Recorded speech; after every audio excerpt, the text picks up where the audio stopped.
Mientras el régimen repetía que España vivía en autosuficiencia, había miles de personas haciéndose ricas vendiendo exactamente lo que el régimen prohibía. Y no hablo de delincuentes de poca monta escondidos en un callejón. Hablo de un sistema paralelo tan grande que, según los historiadores que han estudiado los archivos, llegó a mover la mitad de todo el trigo y una quinta parte de todo el aceite que se consumía en España. Y lo más curioso, lo que en mi experiencia revisando estos casos más sorprende, es que el negocio más rentable de los 20 que vas a ver hoy no se movía escondido, se movía casi a la vista de las autoridades. Y alguna de esas fortunas, créeme, sigue teniendo herederos hoy. ¿Cómo funcionaba la economía prohibida? Para entender estos 20 negocios, primero hay que entender por qué nacieron, y la razón es bastante directa. El régimen impuso una política de autarquía, es decir, España tenía que producir y consumir prácticamente sin importar nada del exterior. Eso, unido al aislamiento internacional tras la guerra, provocó una escasez tan grande de productos básicos que el gobierno tuvo que racionar comida con cartillas. Pero, fíjate en esto, el racionamiento nunca cubrió ni de lejos lo que la gente necesitaba para vivir. Y donde el Estado no llega, lo cual pasa, siempre aparece otra cosa para llenar el hueco. Eso fue el extraperlo. Pero, y esto es importante, no era una sola cosa. Había un extraperlo de subsistencia, gente que caminaba kilómetros o cogía un tranvía cargada con unos huevos o un poco de pan para venderlos y poder comer ese día. Y había otro extraperlo completamente distinto, el de quienes acumulaban cosechas enteras, controlaban rutas de distribución y se hacían ricos mientras el resto del país pasaba hambre. Y el primer bloque de negocios que vamos a ver no es el que tú te imaginas cuando piensas en extraperlo. Mercado negro y racionamiento. Alimentos, aceite, tabaco. Empecemos por los números, porque son más bestias de lo que la mayoría imagina. En Bilbao, en diciembre de 1943, el pan se vendía en el mercado negro a un 800% del precio oficial. Es decir, lo que costaba una peseta en la tienda regulada, costaba 8 en el mercado negro. Y el aceite entre 1940 y 1952 llegó a superar el precio oficial en un 180% de media en toda España. Pero en algunas provincias la diferencia era todavía más bestia. En Badajoz, en 1946, el aceite llegó a costar casi 20 veces más que el precio de tasa. Casi 20 veces. Y en mi experiencia leyendo a historiadores como Carlos Barciela, que ha dedicado buena parte de su carrera a estudiar esta época, lo que más llama la atención no es solo la subida de precios, es quién se estaba beneficiando de verdad. Porque el primer negocio rentable era el acaparamiento. Funcionarios y grandes terratenientes que escondían parte de su cosecha en vez de entregarla al Estado, para venderla después en el mercado negro a precios disparados. El segundo negocio era la reventa del propio cupo de racionamiento. El régimen, en una decisión que hoy parece increíble, daba cartilla de tabaco a todos los hombres mayores de 18 años, fumaran o no. ¿Y qué hacía el que no fumaba? Vendía su ración en el mercado negro, a veces mezclando el tabaco con otros productos para sacar todavía más beneficio. Y el tercer negocio, el más rentable de los tres, era simplemente comprar barato donde había producto y revenderlo caro donde no lo había. Algo tan sencillo como eso, pero que multiplicaba el dinero invertido varias veces en cuestión de días. Y todo esto, fíjate, era solo el mercado negro de andar por casa.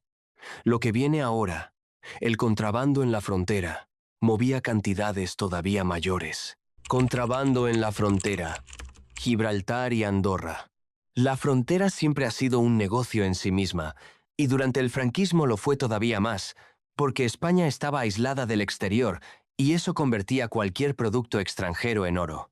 En el sur, en la zona de Gibraltar, el contrabando de tabaco rubio y de otros productos que no se fabricaban en España se convirtió en el sustento de pueblos enteros del campo de Gibraltar, hasta el punto de que la propia economía local dependía de ello casi tanto como de cualquier industria legal.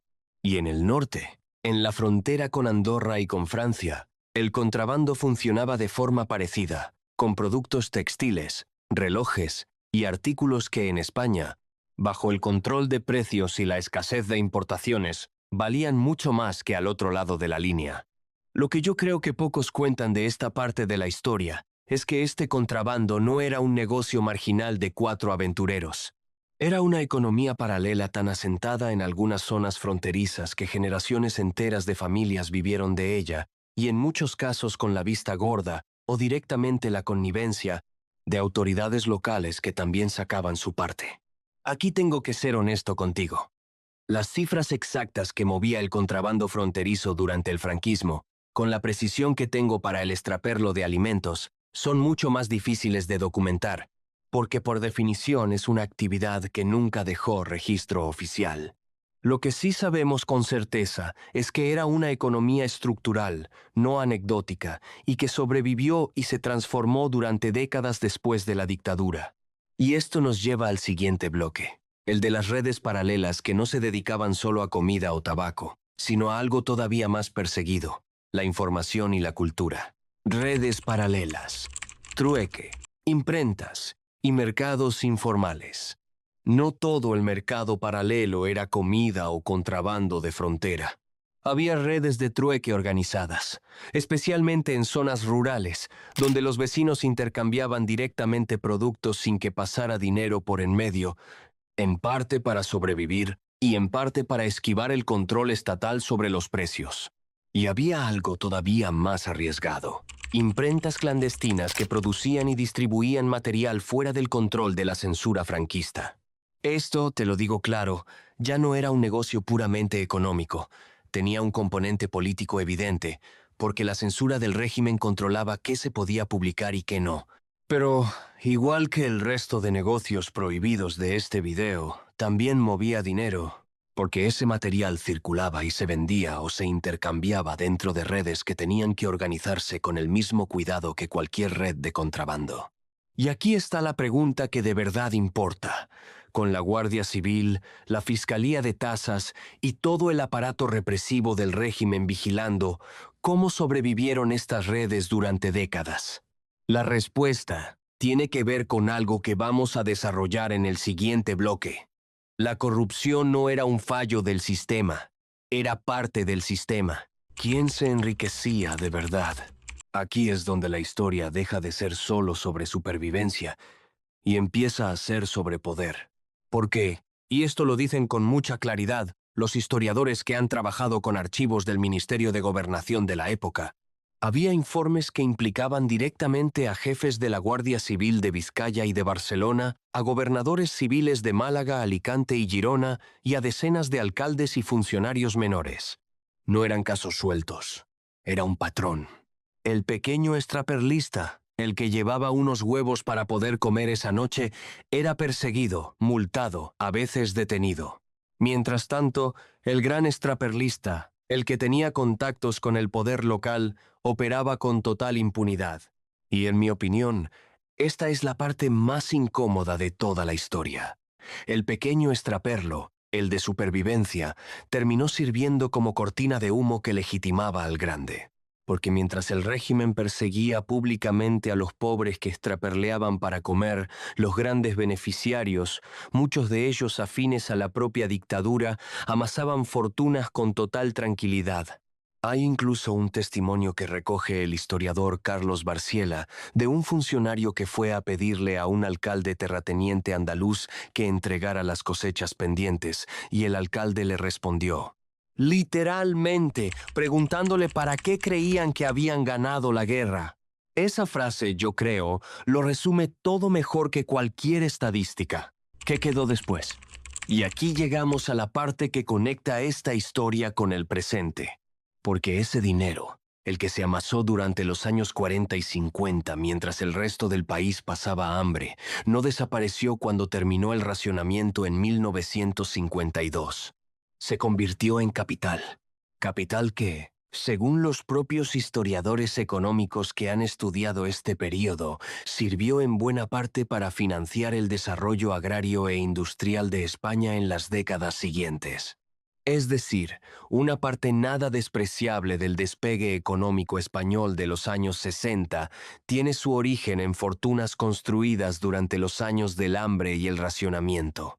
Y lo que yo creo que es la verdadera lección de este vídeo no es señalar con el dedo a nadie en concreto, sino entender un patrón que se repite una y otra vez en la historia. Cuando un Estado prohíbe algo que la gente necesita o quiere, no elimina el negocio, simplemente decide quién tiene permiso para hacerlo de forma impune y quién va a ser perseguido por intentar sobrevivir. Esta es la primera entrega de muchas que vamos a sacar en este canal sobre el dinero olvidado de la historia, negocios, oficios y trucos que funcionaron durante décadas y que nadie te ha contado del todo. Suscríbete para no perdértelos